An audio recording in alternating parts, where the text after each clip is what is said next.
So we are sitting down today with Erik Larsen, one of the founding partners of Image Comics. Thanks a lot for sitting with us. You betcha. So we are surrounded by Savage Dragon, your character that you've been working on for quite a number of years. Take us back to the earliest incarnation of Savage Dragon. Holy crap. Depends on how far back you want to go, again. Because this is a character that I drew when I was a little kid. I would draw comics on 8.5 by 11 paper, folded in half, and I would do my own comic books, and my character would meet up with all sorts of famous comic book characters, and I would have my own adventures, and I drew that from about 4th grade up through till I was out of high school, and then when I was 19, me and a couple buddies published our own fanzine. And that was where he first saw print, and that was actually continuing sort of where I had left off before, and so I did a story with that, and then following that, I started getting professional work, and in one of those early books, I did a stuff for Gary Carlson on a book called Megaton, where we created a character called Vanguard, and in that story I also reintroduced the dragon in there, and that was a wider distribution, whereas my fanzine was pretty much just available only in kind of the Bellingham area and through mail order. And so that was it, and I did a couple stories there, and then I started getting work at big-time professional comic book companies, and I didn't do anything with the dragon for 5 or 6 years, and so I did all my Marvel stuff and my DC stuff, and then when Image started up, I took the character and kind of brushed him off and started over again. Well, and the character is kind of, it's not even really kind of, I mean, the character is continually evolving.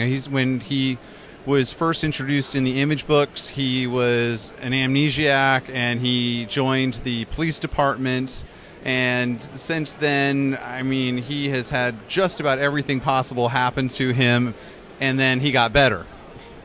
And then he got worse again. And then he got worse again. So I guess, is Savage Dragon something that is really, I'm not sure how to put this. Is it something that's the character that you find so appealing, or is he just your lens for telling whatever fantastic, amazing story you want to tell? Kind of all of the above. I mean, I like the character a whole lot, but the book is just kind of everything I love about comic books in general, and so I just kind of go at it as, I want to tell this kind of story today, and then I just go ahead and do that, and then same thing next month, month in and month out. There's always something to do, and I like sort of the serialization of comic books in that form, where you can just kind of set something up and then pay it off later on, and oh, he's dead this month, oh, he's alive again, oh, now this is going on, and one of the things that sort of was talked about at Marvel, and especially among fans, has always been, wouldn't it be cool if the Marvel characters got older and Spider-Man would graduate from school and then go and do this and then have kids and then blah blah blah. Wouldn't that be neat? And it's like, well, yeah, it's always neat when you're the guy reading it, but it's not necessarily so neat if you're coming into it now and Spider-Man is in his 60s. But, being that I'm doing this book on my own, I can do that kind of stuff.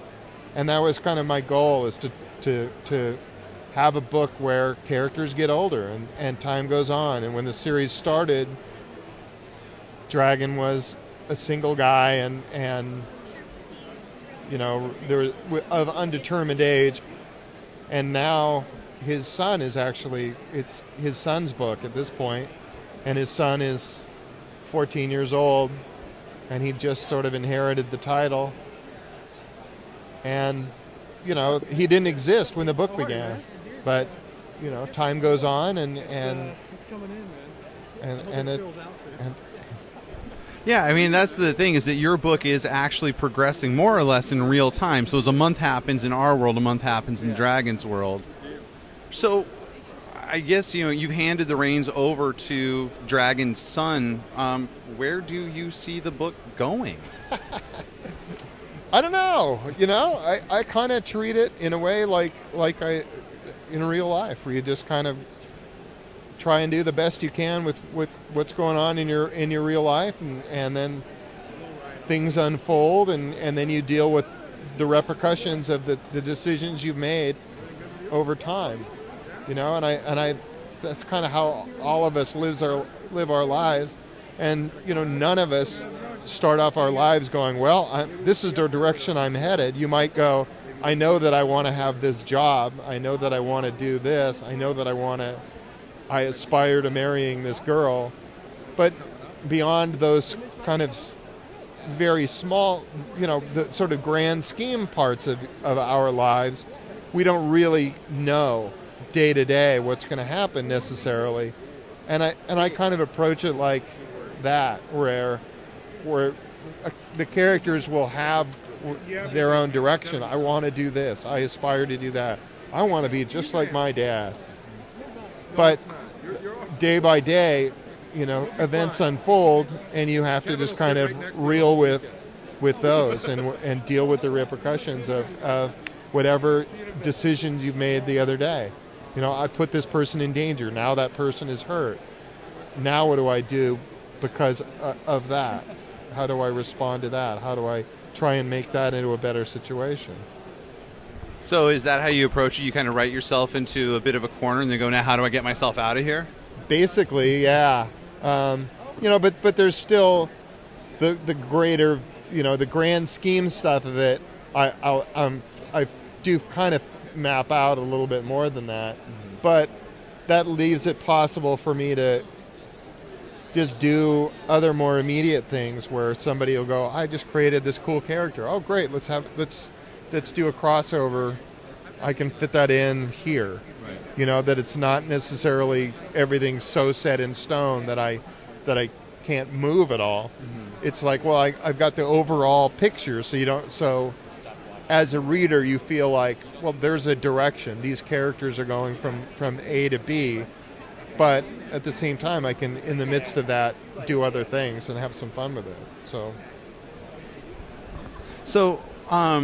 it's all good. So what's been the most fun to draw so far? Like you said, you've got Savage Dragon, who can cross over with anybody. He has been, to space and beyond and other dimensions. What's been the most fun to draw for you so far?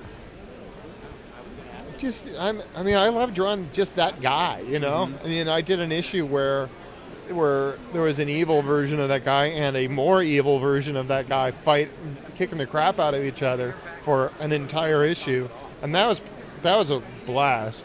That was just because it's like every panel I get to draw these two guys I love. But really, it's all good. Mm-hmm. to some extent. Occasionally I'll write something that I'll regret later on when I actually have to draw it. Mm-hmm. But for the most part, I try and indulge both the writer and the artist in here.